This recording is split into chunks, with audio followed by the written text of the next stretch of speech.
So, Matt, I need you to do me a favor on this one. Is it that you want to hear me list all the songs that made me cry? Because I have it written down for you. No, I need you to prove me that I'm wrong. Okay.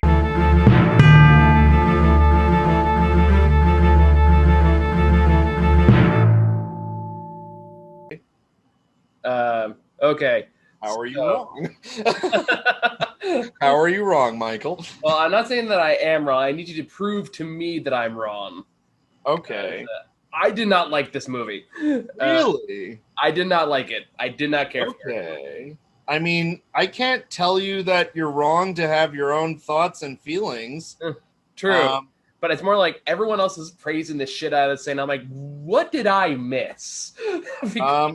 I sat through 2.5 hours of this thing, and I walked away more frustrated than when I started. Okay. I mean, if you want me to help explain stuff to you, I mean, what was it? I did this. I was in this show when I was like 19, and I've seen it I've listened to the soundtrack a million times. However, the movie is actually very different from the original show. Really, there was a lot of editing. Yeah, it was updated a lot. And a lot of those updates worked very well. Some of them were like, I mean, I have like 2 that I don't like, but that's just because it didn't make sense in a story sense. But the other thing that I imagine that you may have had trouble with is that In the Heights doesn't exactly have as direct a plot as most movies or even musicals do. Because that was part of it. It is a huge ensemble piece, and it's a lot more emotionally based rather than story based. See, like none of that stuff on its surface is what's bothering me about this movie. And again, I haven't seen the original show. I read some of the changes they made.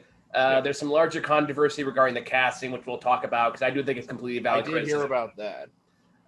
Having seen the movie and hearing those criticism, I can say like, yeah, this is 100% valid criticism. My problem with this movie, as a whole, is that it wants to be about a lot of social issues, but it also really doesn't want to alienate its white audience. Yeah. So what ends up happening is it'll bring up these larger societal issues, but never go into the whys of any of it, even when it's literally rife with opportunities to do so. Oh, yeah. Instead, just kind of hands waves it away as like, well, this is just the way it is, and stuff like that. One part in particular where I literally paused and said, fuck you, movie. Because it was kind of like, am I crazy? Am I the asshole? Am I imagining this is what's happening? And then this scene happened. It's like, nope, I'm completely right. Like, this validates everything I'm talking about. Which scene was that? This is going slightly into spoiler territory, so we're just going to jump right in. But there's this part where...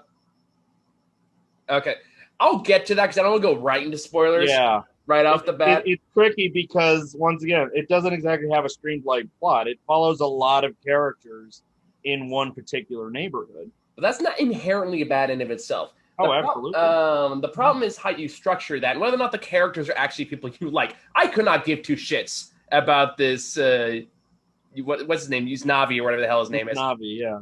Usnavi is like this angelic figure, Aladdin wannabe knockoff, who is just so wistful at everything and just not a smart man, and yet is like has this high degree of self-importance that just really irritated me. I mean, I personally never got that vibe from him. I don't know. It's more like those obnoxious characters in those kids' movies are like, wow, isn't that amazing? And they keep that level for the entire movie. They kind of made Usnavi really adorable, which he kind of was also in the stage show. It was not adorable. Like they really got to put a lot of emphasis on it too, especially with film. It's not a fault of the actors. Let me be clear on that. It's not a fault of the actors. They elevate the material as best they can. It's not a factor in like the cinematography or the set design or anything like that. Choreography is kind of and stuff like that. But I was really grappling watching this because like I want to like this movie. I know I have a love-hate relationship with Broadway musicals, but I was like, I really want to like this movie, and it's just not fucking working for me. And a lot of it because it just feels like for all the intent, like all the character moments and all these different plot lines, all of which kind of loosely connect to each other and jump all over to the place to the point where I feel like, oh yeah, I forgot this was happening. It's kind of like a Return of the King where you're like, oh yeah, Frodo's still here. Oh yeah. Yeah, the protagonist of the book is still in this movie. I deadass had that moment when I watched Golden Compass where I'm like, oh shit, I forgot she was in this. Yeah. But yeah. So it has all these pieces going there, but I never got any real like sincerity out of it. None of it really connected to me. Because there's no time to breathe in this fucking thing. Which is ironic because there's a whole song called Breathe. I know. Actually, no, I don't. I forgot most of the music after I watched it. Which is, again, kind of a problem in your musical. Again, this is where I want you to prove me wrong, because I feel like a gigantic asshole just shitting all over this thing. And I know you're our musical guy. Yeah, I am your musical guy. So, like, please prove me wrong after I'm done ranting. Okay. He's like, prove me wrong, but I want to finish. Basically, yes. Yeah. Okay. So, and like, which makes like they try to like bring in some more social commentary, but this goes back to the issue I was having with it overall. Like, there's this.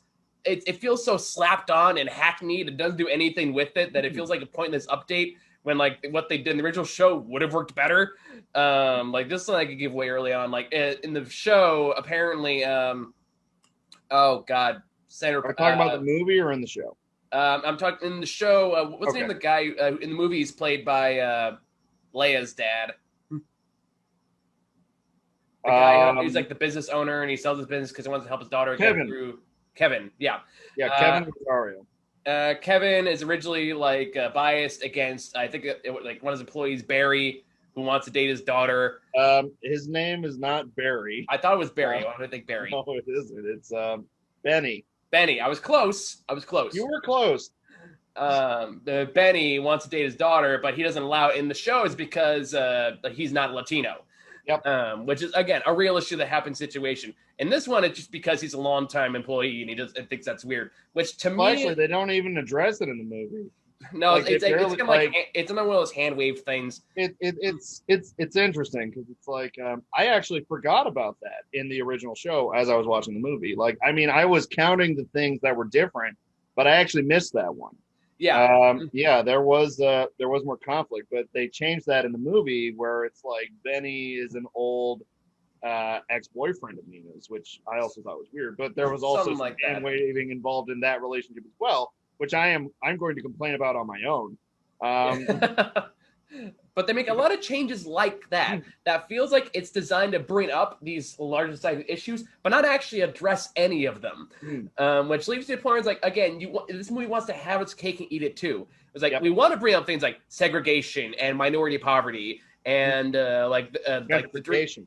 The whole original show was about, from my perspective, the original show, one of its biggest focuses was gentrification. Yeah, like and gentrification is also a big part of it too. So it talks about all these. It was already a really political musical, and they definitely wanted to put more in there because of how heightened politics has become lately. But the problem is, like, I disagree with that though, because what it does is it replaces the bigger politics with smaller stuff that you can easily dismiss, so it doesn't threaten white audiences. Yep. That's the part that I find really kind of, I don't want to say despicable, but like really fucking detrimental to this movie is the fact that it is spineless. And this is Hamilton is the same fucking problem. Like I like Hamilton fine, but it has the same goddamn problem with, which is there is a lot of stuff that is not quite addressed. Where it's like it wants to be all these big ideas and about like America in all these ways, but at the end of the day, it ends up just repeating the same old like tired conservative values. Pull yourself by your bootstraps. Don't give up on your dream. Like stuff like that. As opposed to like, hey, maybe we should talk about why these issues exist. And never once do they directly bring up white people, even though they're clearly talking about white people. Oh, yeah. There are a couple moments where it's like you can kind of tell you can tell that they're kind of trying to imply like fucking white people, but it's never like explicitly stated. Like it's kind of weaseled in there. Because they're so afraid of alienating the audiences going to go see this movie. So it wants to represent this minority community, but doesn't actually represent them. It just represents conservative values towards these minority groups. I noticed the police officer getting dressed in the introduction as well. I was like, all right, I see that. So I see what you're saying there, movie. So, and my point is, like, if you're going to have these big issues, or by all means, have them in there. But do something with them. Like, and if you have no intention of having those elements be a part of your story, then don't bring them up. Like, I really think that's what it boils down to. Yeah. Like, there's this whole, the only time I even vaguely remember this movie is like the one that everyone's like wishing, like, wondering what they do with $96,000. I'm like, maybe that was a lot of money in like $2008, but I mean, it is still a pretty, I would fucking love to have $96,000. Oh, it's a good chunk of change. But it's not like everyone actually like they won the fucking like. It is literally the lottery. If they won the lottery, they would have won the lottery, Michael. I know, but they're talking this movie is just going to be able to like completely restructure, redefine their life, and they're going to retire and do all these things. Like, yeah, like you have like $60,000 after taxes, first of all, and that'll get you like a year and a half in rent, which is awesome. But it's not exactly like I'm going to move to Cabo money, which is kind of what the song was all about. Like, if anything that could have been changed, that could have been jacked up. That's a nitpick in the grand scheme of things. But I just feel like that's kind of larger scale. Like, I feel like how out of touch this movie is with the society it's actually purporting to talk about. Which brings us to the major controversy behind this film. I wasn't planning this segue, but it kind of worked out perfectly. Yeah, it did. I was surprised when I read it, but then I also considered I'm also wrapped up in a cocoon of white privilege, so it's like I didn't notice this. Like, I would not have known this had I not read this before I watched the movie, or like during, because I was kind of doing some research while I was watching this. Oh wow! It's one of those. It's kind of like when I watched the Trial of Chicago 7. Where I started Googling everything while you were watching it. I was Googling like, this reeks of bullshit, and I started Googling. Oh yeah, they let that guy stay tied up for 3 days. It wasn't happy with that. But anyway, so I was kind of doing some research on that, and apparently, for those who don't know, there is a major critique about colorism in the movie, in saying that the actors, while they are of like ethnic origins, definitely are the lighter toned variety, which does not accurately represent the Dominican Republican population that lives in the Heights. I mean, it's actually, what was it? It's not just the Dominican Republic. I mean, it's very focused on the Dominican Republic because that's where Usnavi's from. Yeah. Like, you know, that's kind of one of the big points of the movie. But one of the things that shined out in the show a lot is that, you know, it's like you have like most of Latin America moved into this one neighborhood. Like, you know, when I've seen the show and when I've been in the show, it's like they had flags for the Dominican Republic. Abuela Claudia is from Cuba. Kevin Rosario is from, I might be wrong, but I want to say Mexico. And, you know, they brought that up in the show. And, you know, during the big number in the beginning of Act 2, Carnaval de Barrio, like, you know, it's like part of that choreography involved waving different flags from like all these South American and Central American countries. And, you know, it was, you know, there was a lot of, you know, it's a very broad and diverse show. Like, yeah, it's a lot bigger than just the Dominican Republic. I mean, granted, it is still incredible. The movie is still incredibly quoted in very light-skinned actors. Yeah, which is kind of hard not to notice. Like, he's the only guy with really dark skin there. Yeah, like Benny's the only like black person in the movie. And I mean, he was also the only black person in the musical. Like, as far as named characters go. Fair enough. But either way, like, that is the case. Looking at the actors they did choose and seeing like, yeah, like it's definitely not for me to like vocally criticize them for that, because I don't know the population well enough. I'm not in the position to make that criticism. That being said, my comparison is just to the knowledge of what I know about the original show. But that being said, I support people who are making the criticism. Sometimes you take the actors you can get. I am supporting people who are making the criticisms because having watched and seen most of like, especially like the women characters are like, she looks pretty white. Like it is kind of hard not to see that when it's been brought to your attention. And it's like, yeah, they have a right to be pissed about that. Now, to be fair, Miranda, like I can never say his name. Lin-Manuel Miranda. Lin-Manuel Miranda has said he does seem to be receiving the information and is responding as appropriately as he can. Good for him. Yeah. We'll see if it actually does with it, because I feel like Miranda is in a peculiar place in Hollywood right now, which also is also in a kind of part that made this movie kind of frustrating in that way. It's because of course like Hamilton launched him like mega superstardom. Oh yeah. And now he's his peculiar place. Was his breakout musical. Yeah. Like, you know, that's what made him a Broadway name. That's what made him a Broadway name. And you can definitely see him like working out his style between that and Hamilton. But he's in this peculiar position now where he kind of is in this position of power where he can start making these stronger societal conversations as a person of color in Hollywood. But what seems to be happening between this and Hamilton is less of that and more of pandering to white audience expectations, because that's where he's getting most of his money from. Love Hamilton or don't, it is absolutely not threatening towards white people in any way, shape, or form.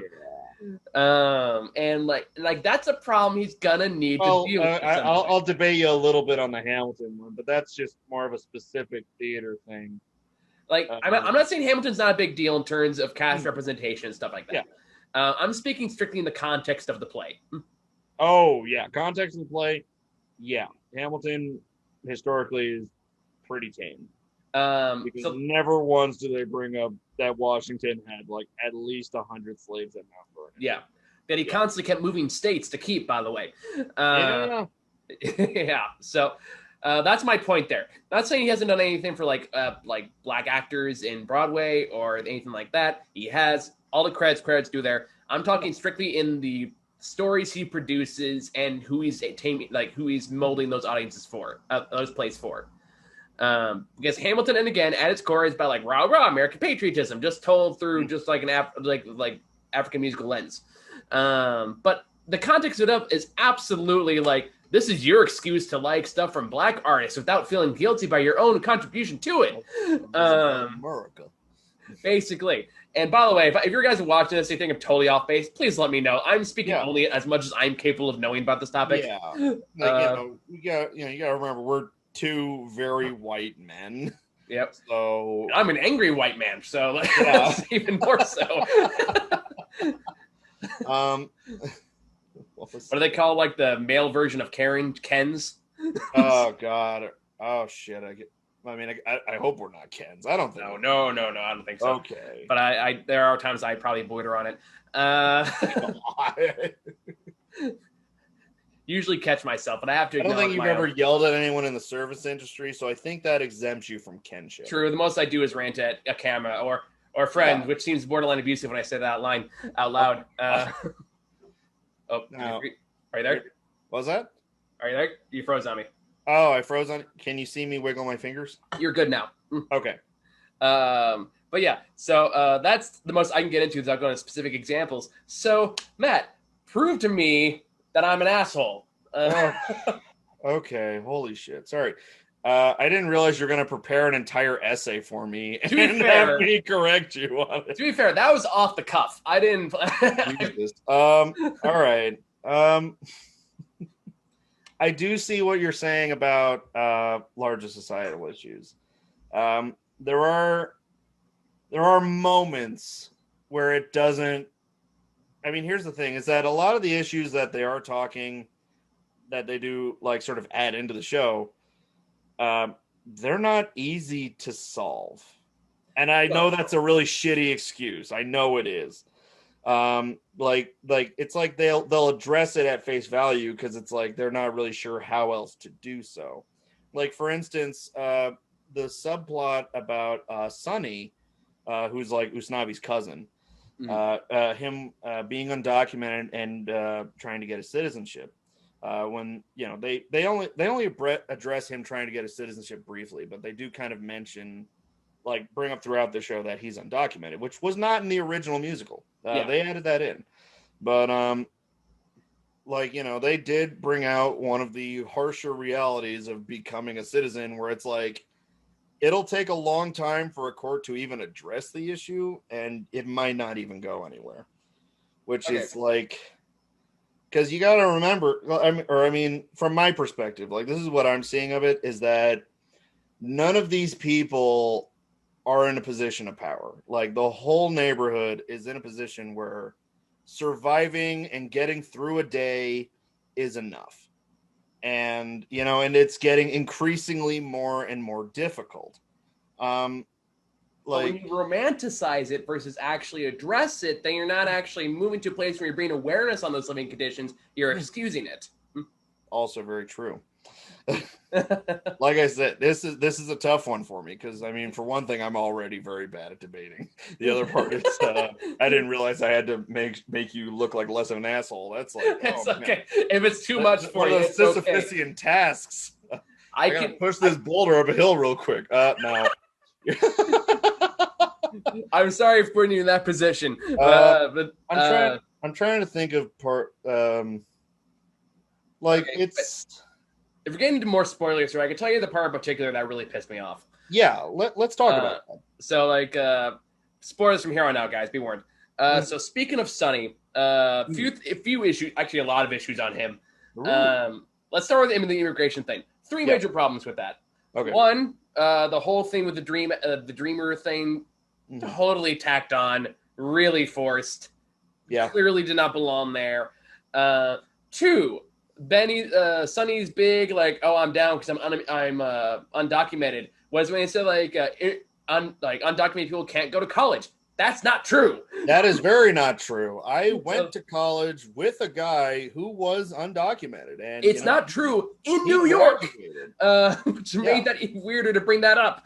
Yeah, actually, it's kind of funny you bring up that in particular because I don't know if I've told you, my mom works at Stanford. Which, by the way, she had some thoughts about this movie, especially with the way they talk about Stanford. Oh, I've heard some complaints about that too. What was it? Like, my mom was saying, actually, no, there's a lot of benefits in place that do help undocumented students stay in college. Like, there is some inaccuracy about that. It's not that they can't get benefits. It's definitely more challenging to get benefits, but it is not impossible as the movie makes it out to seem. Yeah. Also the thing about Stanford that really pissed my mom off was stepping into spoiler territory again. We're already good. Yeah. Okay. Was that in the original show, Nina Rosario drops out of Stanford because of money. Mm-hmm. She had to hold like 2 jobs while being a full-time student to pay for, like, her scholarship only covered her tuition, so she still had to pay for her own books, her room and board, and and a big part of the play is that Kevin sells part of the business to help her afford that, or he sells the whole business. And in the movie, they switch that a little bit to to prejudice. Where, like microaggressions, which they also use to replace a really strong microaggression, where it's like her roommate's pearl necklace went missing. First off, who the fuck goes to college with pearl necklaces? Fuck you. But I'm just like, fuck whoever brings pearl necklaces to college. But what was it? But they were saying that this necklace went missing, and they searched her and they turned the whole room over, which on moving day seems really like an aggressive standpoint to take. But like, my mom was saying that, it's like that is a serious problem, and the RA would have gotten in huge trouble for that. Yeah. And, it's like, even if that was the reaction, like, there would be severe consequences for the RA and for that roommate. Yep. Like, it would have been a huge issue. It would not have been brushed to the side, like the movie implied. Yeah. So like, and that was also kind of used to replace the whole Benny subplot from the show. Yeah. Which also because like, okay, it feels like you could address something bigger here, and so instead you chose this microaggression thing that you talk about exactly one time. So that kind of goes to the other category of like, let's talk about issues, except let's not. Kind of idea this movie's going for. Because if it would actually go into that further, it would threaten white audiences, and white audiences are the ones paying money for the tickets to go see this movie. Okay. By the way, if you're wondering if I looked online hard for confirmation bias to see if anyone else felt this way, the answer is yes. But anyway, so in other words, can we talk about what a fucking crook this lawyer is for willing to take up $96,000 for a case that most like lawyers can do pro bono, or for like dirt cheap, like probably in that area. So, here's the thing about that is that you may have missed this part in the dialogue, but the lawyer when Usnavi gives the lawyer that lottery ticket, he says that he wants to pay for his fee and he wants the rest to go into a trust fund for Sonny. We don't know how much that lawyer takes out. It never goes into detail on how much the lawyer charges. That is very true. So, like, you're already getting ripped off. It is like, mildly addressed. Mildly, very mildly, like many things. And the other big issue with Sonny, the one scene that really pissed me off, was the scene when the hairdresser is moving away and she gets mad that nobody's like carting her away, so she starts a block party. And then Sonny basically comes in like, hey, what are you guys cheering and dancing for? We're in like 100-degree heat. The people in power don't give a shit about us. Yeah, that was in the original show. I'm sure it happens in the original show. So maybe it's a problem with the source material. I have some issues with that, the way that number is handled in the movie, but that's just purely because of what they edit out of the show. And then they come on a story basis. Like some of that stuff didn't quite add up. So, like, this is a case like, hey, if you were, like, trying to add political commentary to the show or add more nuances, this would be the place to do it. Because you can actually talk about it. You can actually, like, say, you're right, this is fucked up. We should, like, do something for that. Except the fucking Aladdin wannabe that's probably offensive to say. I'm sorry. A little bit. I mean, mostly like his personality reminded me very much of that like wistful but dumb kind of personality, which is why I'm going with that comparison. I apologize if that comes off as insensitive. But anyway, he comes off and just starts going like, "Hey, don't be a bummer, just dance and sing." And then they all forget about it immediately afterwards. And then their magic and they're singing and dancing, magically gets the power to turn on. And goes like, "Yay! See, it doesn't matter that we're not in power, because we have like nationality and brotherhood and sisterhood and all that, and we can dance. Yay! Societal issues solved." And that to me was like, fuck off. Like that. That part in particular really pissed me off. I mean, here's the thing is that I can't counteract anything you're saying because it does kind of come off that way when you put it like that. Yeah. Like the way that I always viewed it is that it's like, this is kind of harkening back to an earlier argument that I think you slapped down also, but sorry. No. It's like, no, this is why we have, this is why there are two people in this show so that we can talk. Now I know how Muha feels whenever he and I get an argument about something, and he's the one going, "Shut up, Michael." Oh man. It's like. It's like the show, it's kind of hard to describe. Like, it's presented in a way where it's like, we understand that these are problems, but it's like, we don't have any easy fixes for it. So we're just going to do what we can and live in the moment.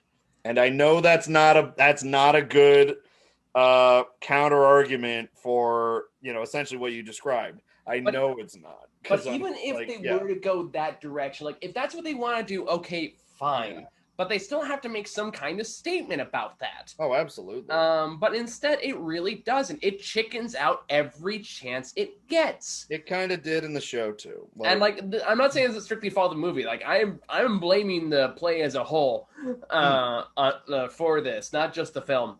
Yeah. Even though the film does even veer farther into that direction of, we're just not going to deal with any of that shit. But, like, there's not even an acknowledgement of powerlessness. They try to imply, like, the power is through community, and we come from all over, and yay! It's like, that's great. Good for you. Doesn't fix a goddamn thing. And I'm not even saying they need to have a solution, or, like, say here, hey, here's an A, B, and C, how we fix things. So much you need to actually, if you're going to, you need to at least, at the very least, acknowledge that these problems exist, and it's not just the way life is. And, like, that's, like, I feel like a massive failure of this movie and this, and, like, what this play is trying to do, where, like, it wants to represent multicultural struggle. Awesome. Love it. Totally down for that. But it does nothing to actually further that discussion. It wants you to acknowledge that this culture exists. It wants you to allow you to exist, and, like, allow you to acknowledge that they exist in this neighborhood, and that's it. Mm-hmm. It doesn't want to do anything beyond that. It wants you to treat this like it's normal, like it's just the way, that's the American way, and the only way to solve it is you, the individual, need to go out and make something of yourself and get out of town and go make that money and go find that dream and go find that success. Even then, Usnavi does not go out of town. No, he doesn't. No. So even that basic goal, he still sucks. I mean, okay, on the note of Usnavi staying, what was it? I kind of think it is done a little more weak sauce in the movie than it was in the show. The framing device for all the little kids was more than a little annoying. Yeah. I mean, I didn't mind the kids so much, but what I did kind of find a little upsetting was not necessarily that that Usnavi stayed. Like, you know, he stayed in the original show, and that's still, you know, theatrically it's a good ending. The thing that bugged me about Usnavi staying this time, though, is that what made him stay in the show was that Graffiti Pete drew a mural on the grate on his store, and the mural was of Abuela Claudia, and how she brought, you know, she was like the matriarch of this whole community, and, you know, he's like, you know, I want to tell your story, I want to help people, like, appreciate things, which honestly, saying that out loud after everything you said sounds shitty, but I mean, it's kind of like, also like, that's why her eulogy song is literally just to say one word over and over again, sung in different pitches. I'm taking a little offense to that one, because that song makes me cry. I'm glad he got something out of you. Yeah, okay. The other thing I think is that I think you are correct in which it's not a smart musical. Like, it doesn't go into detail on the issues it discusses. I think you're correct on that. But I think that the focus of the show is less on like sort of the issues it brings up, and just more of, I think it's an emotional piece. I think it's more of an emotional piece than it is a thinker's one. But why can't the issues they address be a part of that? It feels like it has a natural fit to be a part of it. It does. And it just doesn't do it. And I don't think it's because they want to be emotional character and story. It's because I think they were afraid to do it. Because you can have those pieces in it and still have an emotional character-driven story. You can easily integrate that in there. There are many stories like it that do. Like Fences comes to mind. Or like you can easily have that balance in there, but again, they don't, because they're smart enough to know that it's a Broadway story, and let's be honest, people of color are not going to pay a lot of money to go watch stuff on Broadway, so they have to make it appeal to white audiences, which is where a lot of these original story issues come up. It's also kind of interesting that you brought up Fences, because I'm about to get into some real in-depth. And by the way, this is everything I'm thinking of is off the cuff. I'm just kind of rolling with Michael's punches at this point. Not that I feel like you're assaulting me, but like, I'm sorry. I don't mean to come up. I am trying really hard to make sure that you're not looking like an asshole. I appreciate that. I'm already seeing the dislikes pop up in this video, so I think like, honestly, I'm probably gonna get some shit from some of the stuff I'm gonna say, because I have a lot of theater friends, and they love this movie. And it's like, I get it. It's a good movie. Like, as a movie, I enjoyed it a lot. I think it's a great movie. But I do not think it is the best movie of the year. And God, no. I am losing a lot of theater cred for saying that. Dude, like, we just watched Riders of Justice last week. That is 10 times better than this. Oh, damn. I haven't seen it yet, so I don't know. But go watch, if like there's one movie, like weirdly wholesome movie you can watch all year, go watch that one. It's fucking amazing. Right on. But what was that? I thought it was interesting you brought up Fences, because that actually got me thinking of something else. Another piece of maybe why they... Like, I'm not justifying them ignoring things, but I think another reason, that's something that plays into it, is the format of the musical. Especially in the way that a lot of musicals are done. You know, if you really think about it, there are not a lot of musicals that are strictly dramas.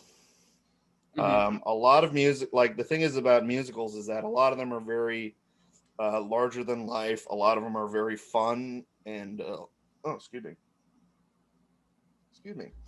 A lot of musicals are very kind of almost lighthearted. Like the only musical I'm thinking of that is dark, or that I can call dramatic, or at least the only musical I know of. If there's one you know, tell me.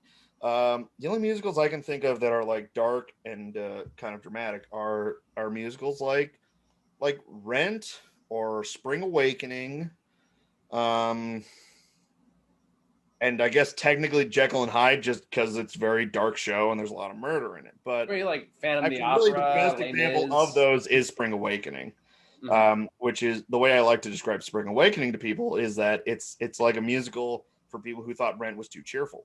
But I mean, I got my issues with Rent too, if I'm being honest. I'm familiar. I've seen Lindsay Ellis's on Rent, and I understand what she says. I'm like, I see that now. I did not realize it before, but I'm like, yeah, that is a little fucked up. Yeah, I do kind of a fuck you, Mark mentality when it comes to Rent. Mark is the worst. My least favorite thing about Rent is, like, the first time I saw Rent, I was like, why the fuck is this even about? I don't even remember his fucking name, but the guy who was dating Mimi, but also not dating her. Oh, yeah. Mr. You never share real love until you love yourself. I should know. And it's like, fuck you, Roger. That was it. I love your journey to remember the name of that guy. I hated Roger and Mimi so much when I first saw the show. And I was like, why the fuck is this musical not about Collins and Angel? God damn it. They have a much better story and just so much more chemistry, and it drives me fucking off the wall. But I was talking about something, I swear. Like more serious musicals. Yeah. So yeah, it's like musicals, there's kind of this larger than life quality to them. And and it's also very high energy. And the difference between a play like Fences and a play like In the Heights is that Fences, because it doesn't explain anything through music, like everything is shown through dialogue and action, it allows itself to get somber, and it allows itself to be a little dark, and it's almost kind of very unforgiving in some moments. Like, oh God, sorry. I'm still on the Fences train. There's a scene on YouTube. Well, no, one of my favorite fucking things to do sometimes is that there's this one scene from Fences where I'm sorry, I don't remember the names, but where the father is talking to the son. Yeah. There's one version of the scene where it's done where James Earl Jones is playing the father. Yeah. And there's another one which is a staged version, which is where Denzel is playing the father. Like, it's I know what you're talking about. On stage. And I love to watch these scenes back to back because it blows my fucking mind how these two actors, well, technically four, because the son is also played by different actors, but how these four actors can take the same exact scene and play it in two completely different directions. Where it's like when Denzel does it, he's playing the father off like he's making fun of his son while also showing him this harsh truth of, like sort of asserting your dignity. and he's like making fun of his son, and you can hear the audience laughing. But when James Earl Jones does that same scene, he is like putting the fear of God into that poor boy. Like he is like he is like his goddamn drill sergeant, and it's perfect for James Earl Jones because he has this enormous gravitas, and he has such this deep booming voice, and it is very imposing. And you can see it on the boy's face where he is like fucking scared of this man, and I do not blame him for it. And I think that's sorry, I was just a tangent where I'm talking about something I love about theater, but well, it's funny to bring up Rent in that discussion though. It's because say what you will about Rent, how well it did, how well it didn't do it. I'm kind of leaning towards the latter. Yeah. But at least it tried to do something with the AIDS epidemic. Oh yeah. So again, like I feel like the argument we're trying to make here is that not a lot of musical theater kind of delves into these more serious political topics and finds commercial success. But Rent is kind of the antithesis of that. Again, depending on how well you thought it did, because it does do that to a certain degree. And it is commercially popular. Kind of wusses out a little too, though. It does, and that's my next point too, and that also kind of ties back to my larger point here in terms of musical theater, Broadway stuff versus its audience, which is while Rent at least tries to have more of a conversation about it, it also wusses out in a lot of ways because then again that would threaten white audiences. And again, like these shows aren't successes because like they're advertised to like the highest fucking ticket holders, because they're the ones who go to see it. Like people in like lower class stuff aren't going to pay to go see it once because tickets are sky high prices. So in order for Broadway's like thing to be a hit, especially maybe made by a person of color, it has to be as least threatening as possible. And unfortunately, in this case, that carried over more so to the theatrical cut. To the film version, which is kind of a shame because you think like you're not doing the high price ticket shit. You can afford to get more controversial in there and not have it like and add to it as opposed to take away from it. But that's not what happened. And the more you think about, the more infuriating kind of gets. And again, just how afraid these movies are, like these productions are, to actually calling out white people for their shit. Which and again. And all it boils back to is like these are important issues where whitey fucked up and continues to fuck up. And if you're just constantly riding around white fragility, you're wasting the potential. You're wasting the platform you have. So even though like I recognize that this isn't like the genre in which you'd find these big political discussions, nor am I saying should it be that way. If you're gonna add these political elements, I feel like you owe it to your audience to actually do something with it, as opposed to backpedal every chance you get because you might hurt someone's poor white fragility. And like, yeah. End of rant. What was it? I don't think you're an asshole, Michael. I think you are touching on something that is, something that I wasn't even thinking about when I watched the movie. I'm not gonna lie. But hearing you describe it, it's like I do see it. I do see what you're saying. Yeah. Which kind of makes it hard for me to talk about it because I was not thinking about this at all when I was watching the movie. Because in my head when I was watching the movie, I was focused a lot on I was focused a lot on the characters and sort of their individual stories. And like there was stuff for I did enjoy this movie a lot. I had a lot of fun watching it. But there is some stuff that bothered me. There are I will recognize this movie is not perfect. I know this is not a perfect movie. I know it's not a I know this isn't one of those I know it's not going to be a classic movie. I think it's a good movie. I think it's very well made. I think the aesthetics are beautiful, and the songs are very well done. The actors are very talented. But there are issues that my problems with it are in the way that some of the characters are presented, and in the way that some of the and in some of the ways that some of the edits were done.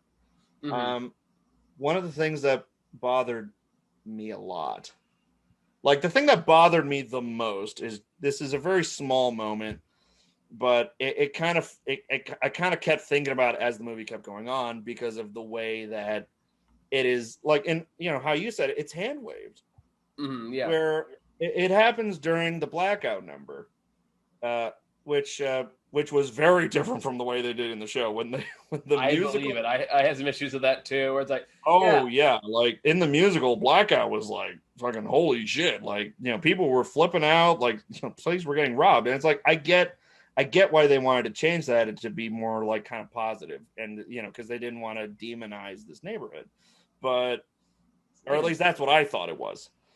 But what bugged me about the blackout number more than anything else, like the thing that bugged me the most, was the fight that Usnavi and Vanessa had. Oh yeah, I thought that was fucking stupid. I was already having enough scan on board with them, and then they had that argument.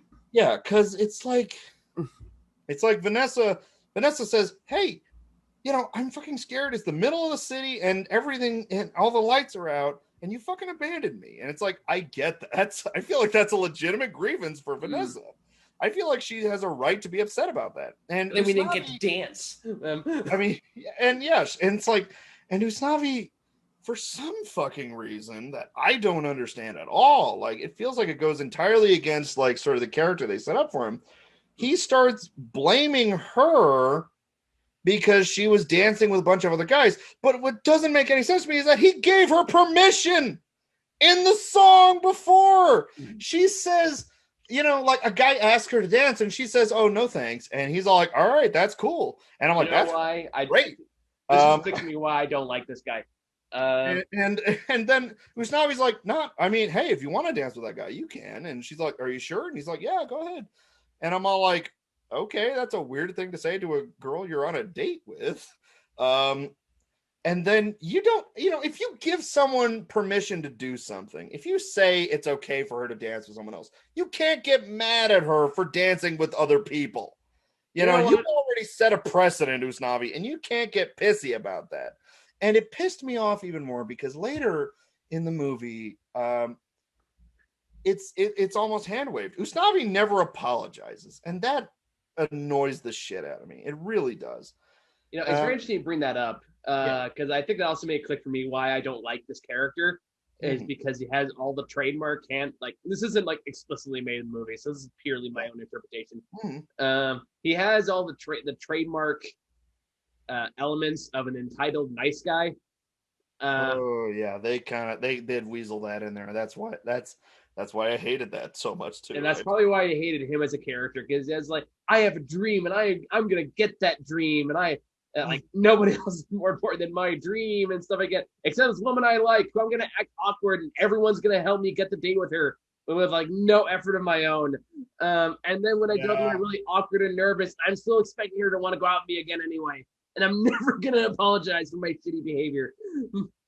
That's why I don't fucking like him. That's what it is. Okay. That's strangely vindicating. I had a huge problem with that scene. And one of the other things I had a problem with was that they did a lot of rewrites throughout the show, which is like, sure, if you're adapting something from stage to movie and you're also going to try to update it with the times, I get that there's going to be rewrites. I get you're going to rewrite shit. But what bugged me is that they didn't quite adjust all the songs very well. The one where it stood out to me the most was in Carnaval de Barrio, which is like sort of the big opening number in Act 2 of the show. And there were parts of that number in the movie which just don't make sense. It really doesn't. And part of it is just because of the stuff they rewrote in Blackout, where it's like, this line made sense where Daniela Claudia, or not Claudia, Daniela, the salon lady, she's talking to Benny about how he and Nina, got busy, and you never see that in the movie.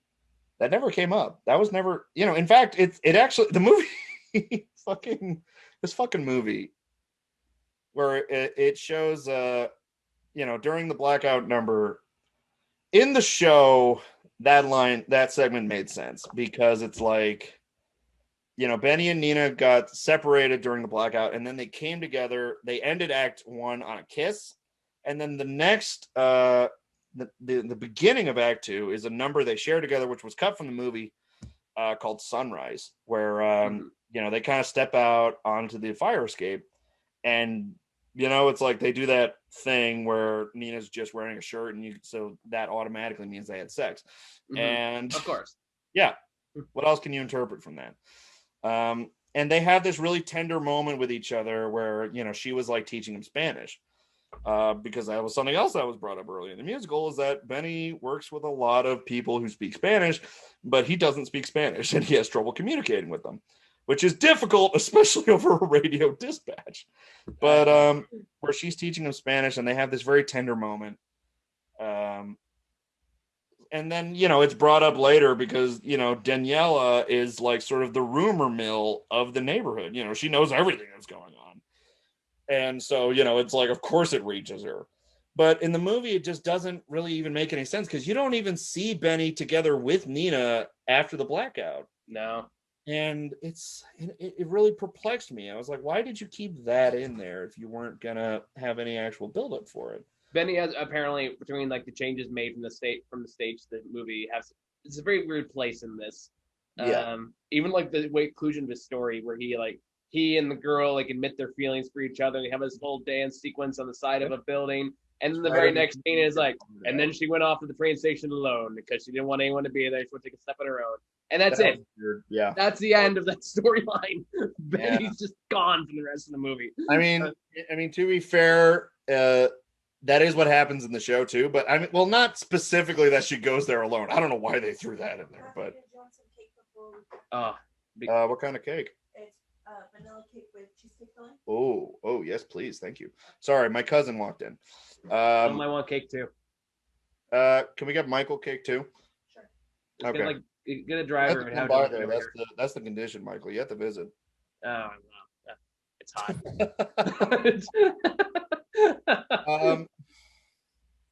I know we spent most of this. By the way, I want to point out, I apologize if I came off aggressive to you. Not my intention. What was it? I mean, here's the thing: is that we both watched this movie with very different lenses, and very much so. Yeah, it does open up a lot of conversation. But I feel like I do this to Sarah a lot too, and I always make sure, like, just to be clear, this is all a performance. I'm not actually mad at any of you. Yeah, I know you're not mad at me. Just want to make sure that's clear. It's like, I'm going to say what I said in the beginning of the review. I can't talk you out of your feelings about the movie. Mm-hmm. And it's like, honestly, like listening to you talk, it's like, yeah, I did not think of that before. And, I'm going to notice it when I see the movie. When I see the movie again, because I'm going to watch this movie again. But, I'll probably go rewatch Riders of Justice first if I have to pick one. Oh, yeah, dude. Hell yeah. That's the end of my review. Don't watch this. Go track down Riders of Justice. It's a nice little Danish film, very hidden gem. Go watch. Where can I find Riders of Justice? You can rent it on Amazon or buy it there. It's pretty cheap. Oh, what was that? You can rent or buy it on Amazon. Cool. It's pretty cheap.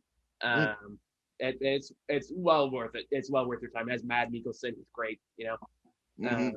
So anyway, I don't have a lot else to say about this. I'm definitely the minority opinion on this. Yeah, and that's like, it's correct. You're like, what was it like? You saw the movie, and you experienced it. And everyone else, it's like back in when the Les Mis movie came out. Oh man, fucking hated Les Mis. I remember that. I hate that movie. But and I was telling my theater friends about it, and they were like, "What? Les Mis was great. I love that movie." I'm like, "Are you fucking serious?" I'm like, "Were we watching the same movie?" And we were, but It's like it's just two complete. It's different mindsets, and it's like one of my professors always said: "There's no accounting for taste." Mm-hmm. But I mean, it's also not a taste issue because you are fundamentally correct in a lot of the stuff. Thank you. And I don't take that as a moral victory for me. Congratulations, Michael. Take what I can get. I need whatever I need it. You made a theater person lose slightly more hope in the general premise of musical theater. You know what? Musical theater needs an overhaul. I'm saying it right now. That's going to be a controversial opinion. I mean, actually, it's kind of funny. This was something I was thinking about earlier, but I didn't get to say it about musical theater. Mm-hmm. Is that this was actually what I was leading up to with that thing about Fences with different scenes with different actors. Is that you can do a play any number of ways. Mm-hmm. But the weird thing about musicals is that they're the same every time. Like as far as design of costumes and sets and the songs and the way characters are portrayed, especially through those songs in particular, where it's oftentimes presented the same way each time. I mean, granted, there's some rogue moments where theater does kind of step out of it, where there was a production of Oklahoma in, I want to say it was 2019, but I could be wrong, where they took the same exact script for Oklahoma, but they put a whole new context in it through like design choices. Okay.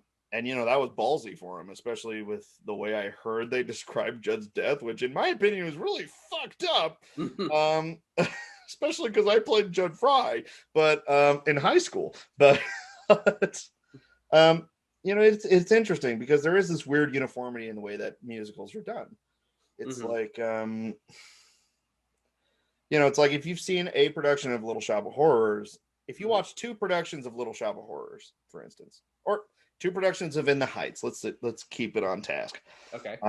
If you watch two productions of In the Heights, odds are you're going to see two very similar variations of the same musical, where the biggest differences you would notice would be in the book scenes where the actors are talking to each other.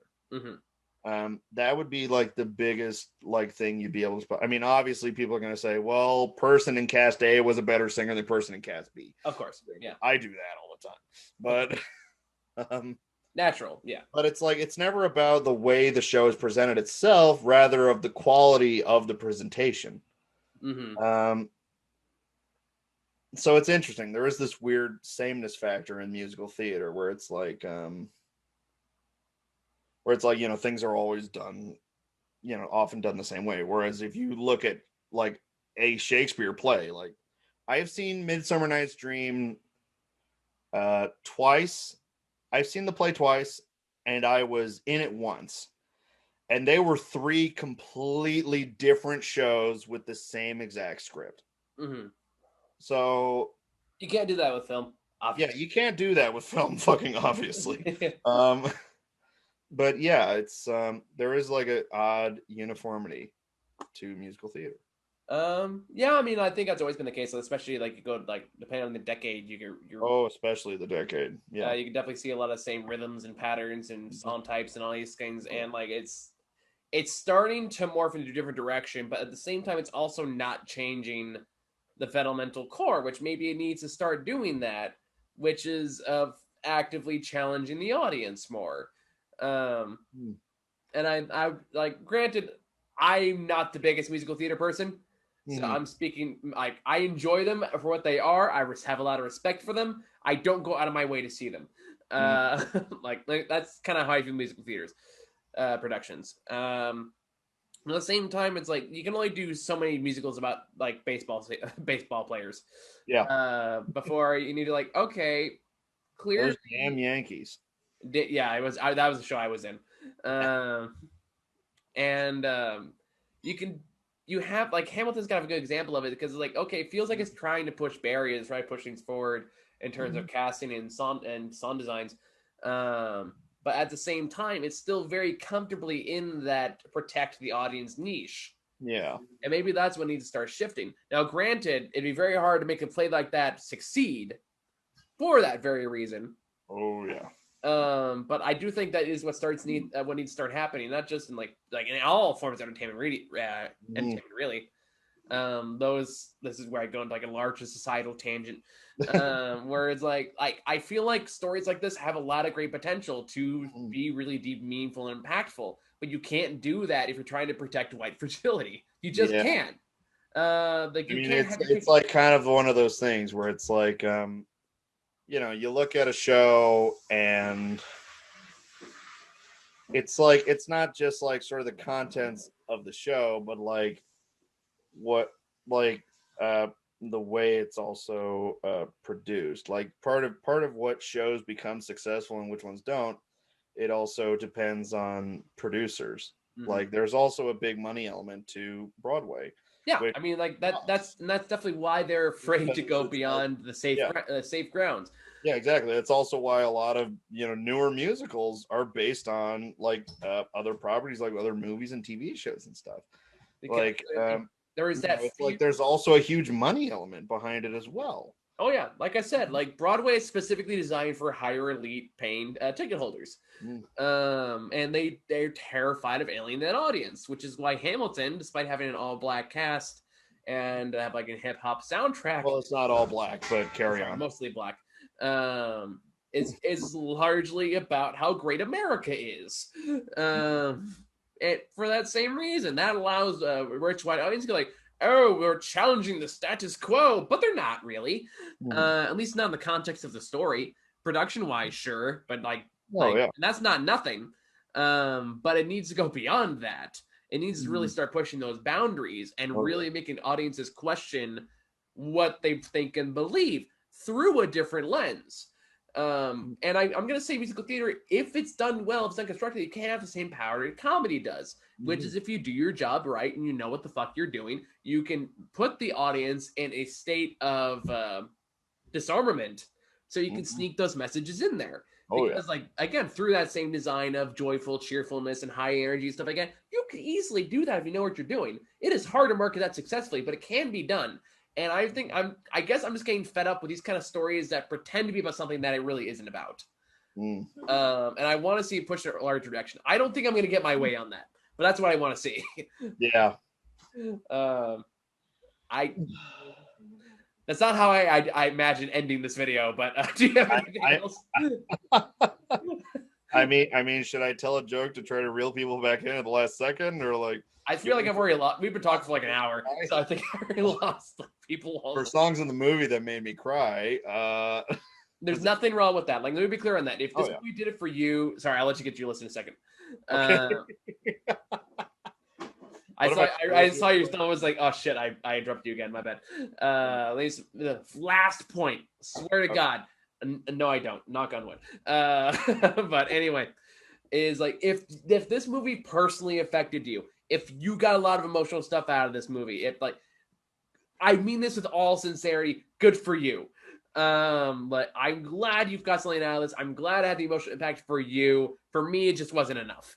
Okay, now go ahead. Okay, so the list of songs that made me cry. In the movie, there's two lists here because I've seen the show and I've been in the show and I've watched the movie. The movie songs that made me cry were Breathe, Paciencia y Fe, and Alabanza. Songs from the original show that made me cry is those three, and also God, what was it? Atención, which was cut from the movie. And that's another one of those songs I'm upset did not make it because it's like just absolutely heartbreaking. In the timing in the show, it's right after Carnaval de Barrio. And it's originally when the audience found out that Abuela died. When Abuela Claudia died. And it's heartbreaking. It's Kevin talking over the dispatch and telling all the drivers, roll down your windows, turn up the volume. I need to tell the neighborhood this. And it's just, oh God, I'm thinking about it. I'm crying. It does feel a little weird that everyone just kind of knew she already died and just ran outside the window with candles. A little Forgot to carry your pigeons. Yeah. I do think they did Abuela a little dirty in this movie. I'm not gonna lie. Like, especially when they got rid of the mural and just settled for spraying her saying on the wall. I was just like, that's a little weak. I'm not gonna lie. I was a little put out by that, but yeah. Hey man, like I said, like if that affected you, I mean that I'm glad it did. Genuinely glad. Like I said, I'm not gonna fault anyone that does like this movie. I'm not saying you're wrong if you do.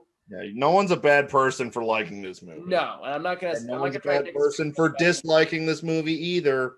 So please be easy on Michael in the comments and know that I'm on your side. But thank you. Granted, if you waited this long and just waited like, oh, this fucking asshole, and then you got to that part of the video, I was like, oh, okay, good on you for making it this far to get to that point. For everyone else, I'll see you in the comments. Yep. Oh Lord. So yeah, I think that's all we got for this one. Trailers. Do you want to?